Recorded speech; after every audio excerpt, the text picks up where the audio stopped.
Hi there, I'm Rebecca and a really warm welcome back to my channel PumpkinBecki. In last week's video we made a start on a brand new fairy garden, and in this week's video we're going to try and get it finished. Let's get started.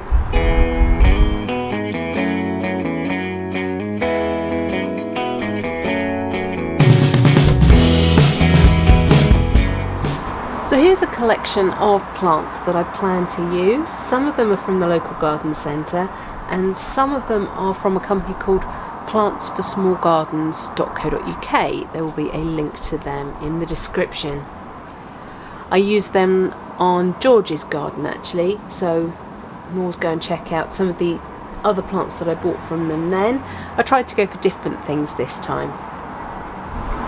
This little mossy plant is a Scleranthus uniflorus. It's a hardy evergreen plant from Australia and it gets to about 5 centimetres. I'd imagine you can keep it clipped if you want to. I bought a couple of thyme plants. This smaller one is Thymus serpyllum coccineus. Gets to about 5 centimetres again. It's evergreen and it's got purpley red flowers. This larger one is called red carpet and again gets to about 5 centimetres. This is Sedum acre aurea. Lovely sedum, gets to about 5 centimetres. It prefers a slightly shaded spot. Has yellow flowers in early summer. This is quite a special little saxifrage and it's called Your Success. It's only recently come to the country. Deep pink flowers as you can see and keeps really tight little mounds of leaves. I've got myself a big pot of Leptinella squalida Platts Black, which again I used on George's garden. It says that this can get from 1 centimetre to 10 centimetres. That's a fair old difference. It creeps by sending up shoots from its roots, so it has a really strong root system here, and yes, you will find it coming up all over the place. Something you could do to kind of curb its enthusiasm is maybe just plant or keep it planted in its pot or replant it into something to keep the roots contained. This is Pritzelago ice cube, gets to about 8 centimetres. These little clusters of flowers make me think of Alison. Now here is a little repeat customer. This is Gypsophila Dorothy Teacher. I'm having a mixed degree of success with this. I've got one plant that is really happy in George's garden. I've got another plant that's been in a pot all winter and I suspect it's dead. But I really like it. The flowers are gorgeous. It stays really dinky. It says 10 centimetres here, but George's one stayed really small. This is a Silene. It's Druid's variegated and has pretty little white cup flowers. Again, it gets to about 10 centimetres. This is an Aubritia.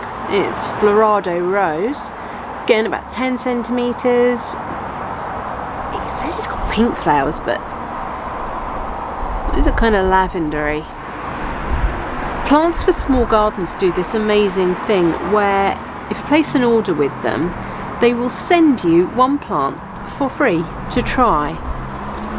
They have a fantastic search system which you can search by height, you can search by season, by how much light or shade it wants.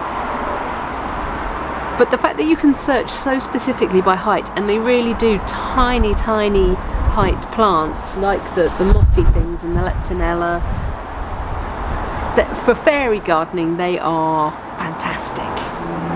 This is Sedum spurium dragon's blood, has deep red flowers and you can see that the leaves and stems are also purpley pink. Gets to about 15 centimetres. But bees and butterflies love this. And this is Sedum coral carpet. It has star-shaped flowers in August to November. Its height is going to be around 3 to 7 centimetres. So I've got these arranged at the moment in their eventual height layout. So tiny, slightly bigger to the biggest. What I now want to double check is what sort of lighting they want. This is probably going to end up being in full sun, so I need to be using things that can cope with that.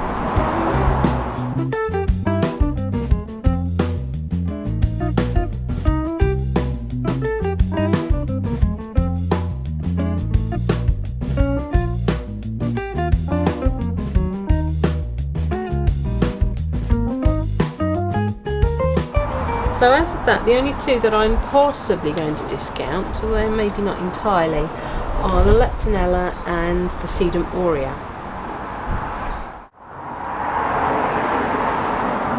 So this plant here, this is the Pritzelago, gets to 8 centimetres. 8 centimetres is just about 3 inches. So remember, we're in 24th scale, where half an inch equates to a full foot of implied height. That means this is about a 6 foot tall plant. The Scleranthus is going to get to about 5 centimetres allegedly. So that's about 2 inches. So that's essentially 4 foot. It's going to be fairly impossible to find something plant-wise that is going to fit totally into scale. And in fairness, there's kind of two thoughts on scale with plants. So the first school of thought is that everything should be to scale. So that's pretty much like when you do a doll's house. Every single thing, every leaf, every flower, everything, every blade of grass should be exactly to scale. I think with fairy gardening, that's pretty impossible to do.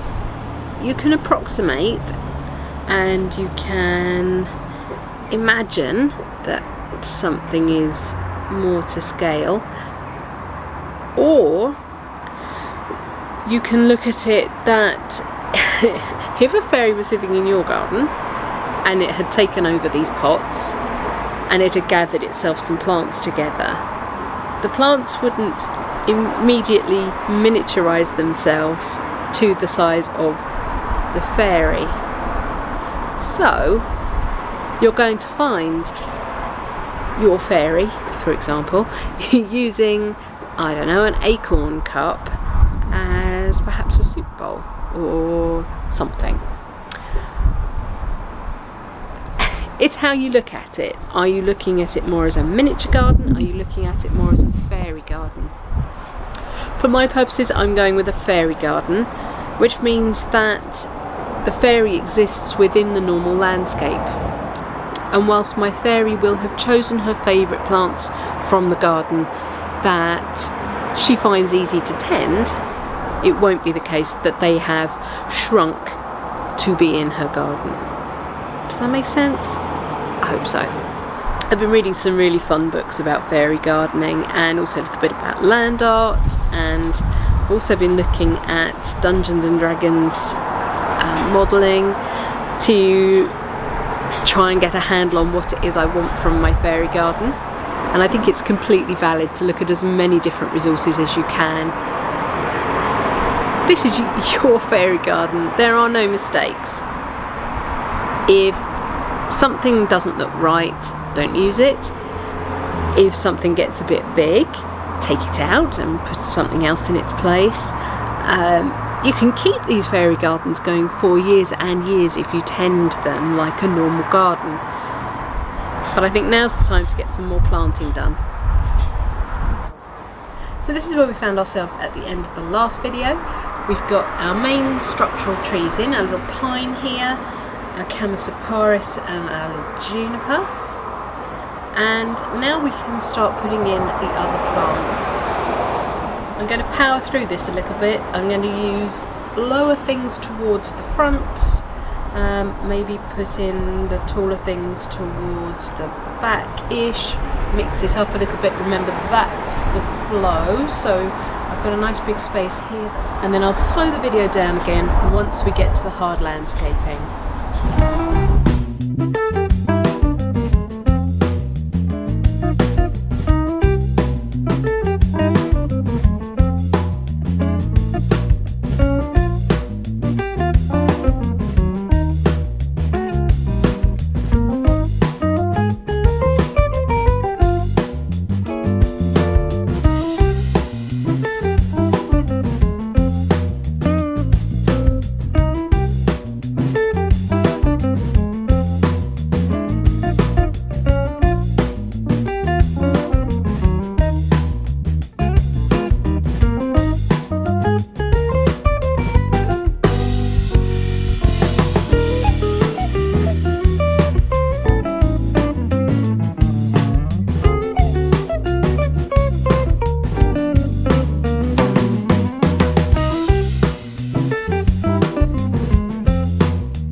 Planting is done.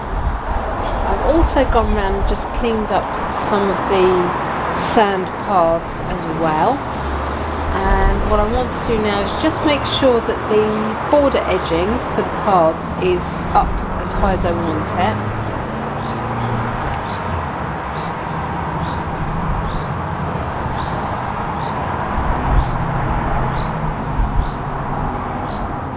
And I'm using the lip of the pot to just determine that height. I'll spoon in some more sand.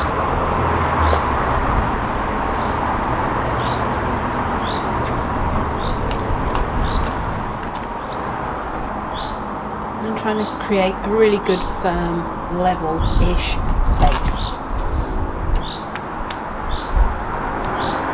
In here I've got some really nice smooth pebbles that I've been collecting. There may not be enough, I hope there will be.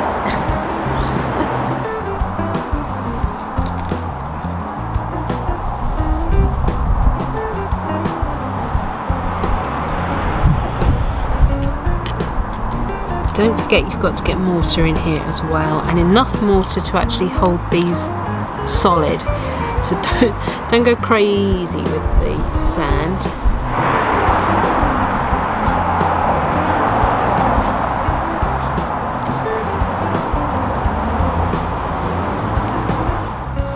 Lay these however you want. Be random, make a pattern. Whatever you want. I've seen some beautiful patterns that look like flower petals coming round. Snail shells, some nautilus shell.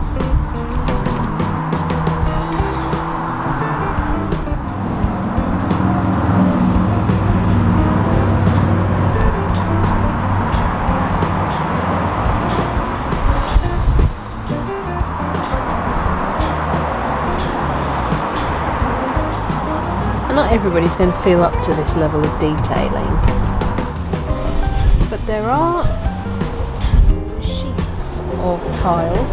I've noticed DIY stores selling them for kitchens and bathrooms. You can see I've finished the path and the patio section, so now we're ready to go ahead and put some mortar mix on. I've gone for a blue circle Mastercrete cement handy pack, which is the smallest pack I could find.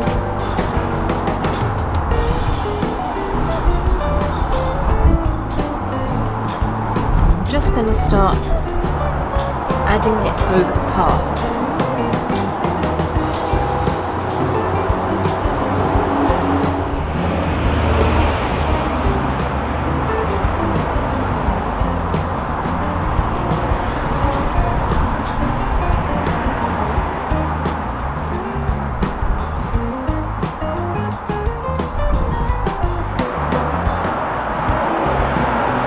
just filling in the gaps between the stones.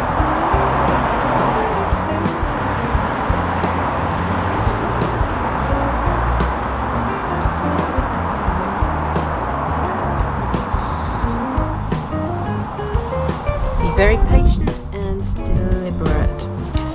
Try and get as little as possible on the soil surface.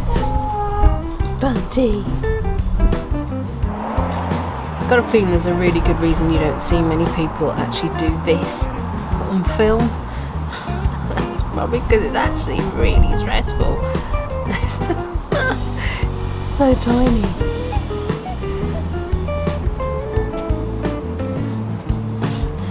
I want to get it perfect.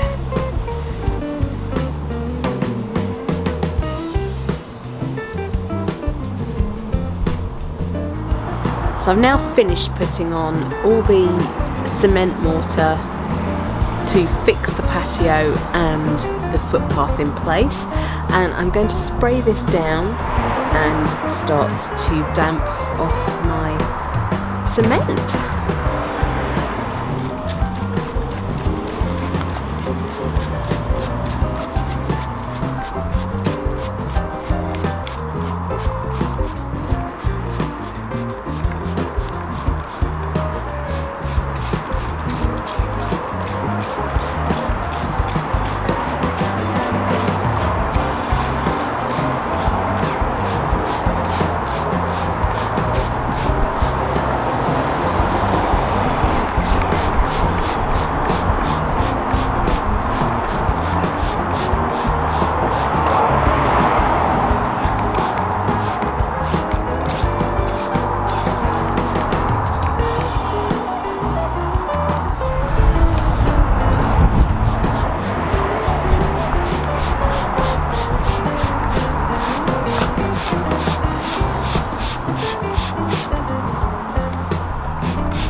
So you'll notice what I've been doing is adding some water, let it soak in, and then I'll add some more water.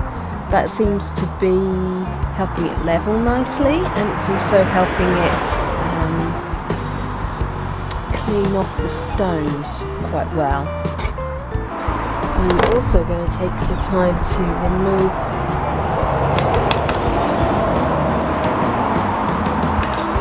any cement that has got itself into the flower bed, and carefully remove that in a way that it doesn't go all over the path. So now I'm going to place in the wirework pieces.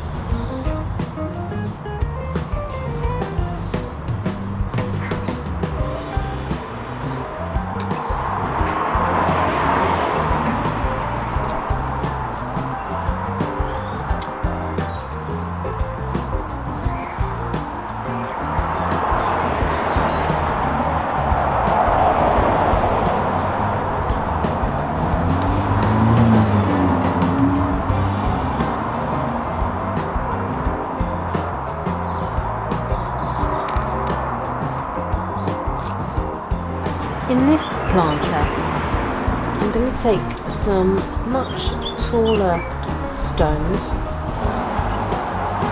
and I'm just pushing them in.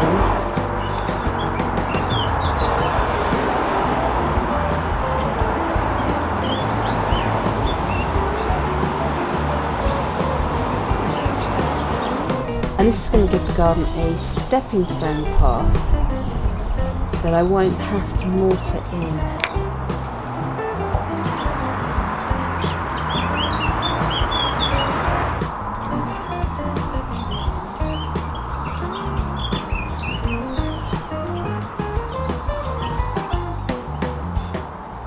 because these are much taller stones, they shouldn't tend to move as much as little stones would do.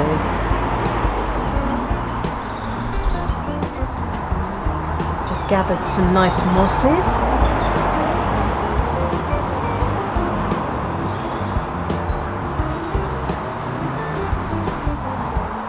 I'm just placing those around under some trees. It's really good to just sort of stand back and have a look at things as you're working. All these plants will spread, so I'm not going to go mad putting lots of extra moss in, but I think just under that pine tree works really nicely. I've got a little selection of flower pots, tiny flower pots, as you can see from my disgustingly dirty fingers, and I've just given them a light wash over with some white acrylic paint and then just sealed them with some matte sealer just to make them look a bit aged. And you can see I've got a little selection there. I'll use my old favourite, some sempervivums.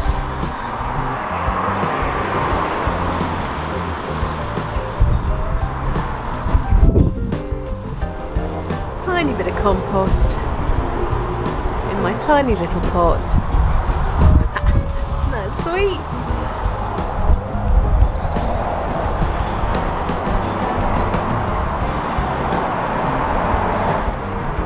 And I can just sort of place those anywhere in the garden, just as you would in a normal full-size garden, to give the sense of an architectural plant in a pot.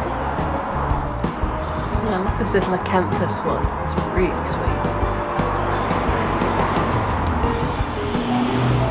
I've just popped the cottage back in so I can get a sense of what's going on.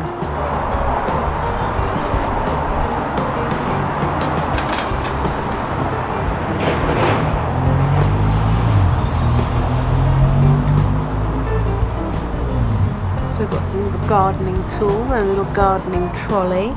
And I bought these little acorn picks when I was out Christmas shopping. I think it was at John Lewis. And what I thought was I might just sort of stand them round things until things have grown in a bit more. I've only got a wooden stick on them. I don't think they're going to last very long.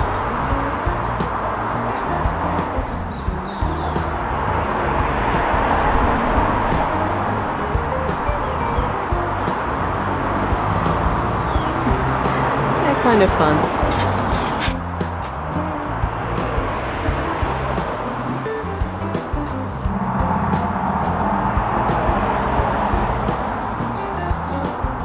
And now before the sun sets, I think I'd like to give you a little look.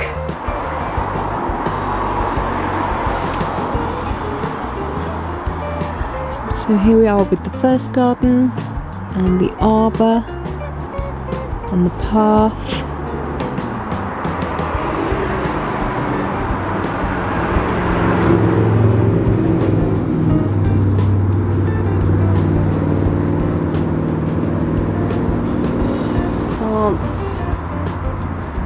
The acorns, the moss, the sempervivums in their pots.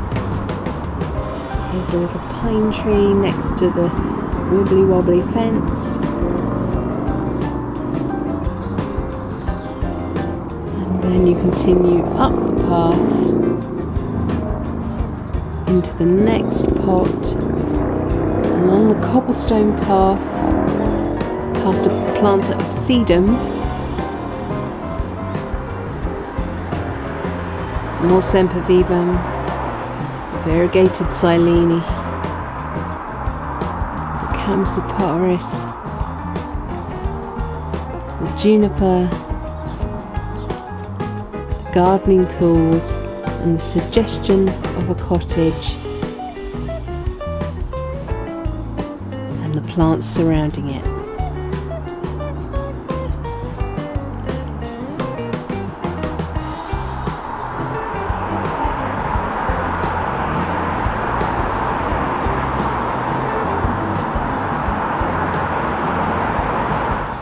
Well, that was definitely the most intense fairy garden build I've ever done.